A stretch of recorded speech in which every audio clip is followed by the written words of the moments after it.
যেহেতু সোহাদায়ে কারবালা উপলক্ষে একটু যদি আহলে বায়াতের কথা না বলি তাহলে হকুক আদায় হবে না। আজকে আমার কাছে কেউ একজন বলতেছে আবু বকর সিদ্দিক, হযরত ওমর রাদিয়াল্লাহু তাআলা এর কথা বলি, ওসমান গনির কথা বলি, তখন বলে যে হুজুর আলী মুর্তজা কারামাল্লাহু ওয়াজহুল কারীম, আপনি শের খোদা আলী আহলে বায়াতের কথা বলেন না কেন? আমি বললাম বলি, অবশ্যই বলি, তবে হ্যাঁ সাদাকাত, খেলাফত, বেলায়েত, সুজাত অর্থাৎ আবু বকর, ওমর, ওসমান সব কমপ্লিট করে তারপর বাবে রহমত আলীর দরওয়াজা পর্যন্ত যেতে হবে, কারণ আলী হলেন দরওয়াজা আর ওই শহরের মালিক হলেন আমার রাসূলুল্লাহ, ঠিক কি না?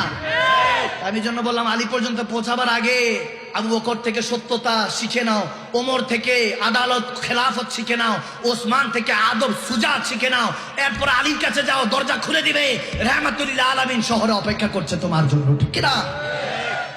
তখন নবীকে বাবা, আল্লাহকে বাবা, দৌড়াই আলী পর্যন্ত যাইতে পারবা না তুমি, সবকিছুর হিসাব আছে।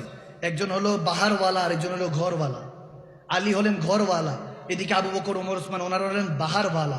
বাহারওয়ালা থেকে শিখতে হবে কিভাবে ঘরওয়ালা পর্যন্ত পৌঁছানো যায়, এরপরে আলী থেকে শিখতে হবে কিভাবে রসুলকে রাজি করা যায়, এরপরে রসুল থেকে শিখতে হবে কিভাবে আল্লাহকে পাওয়া যায়, ঠিক না?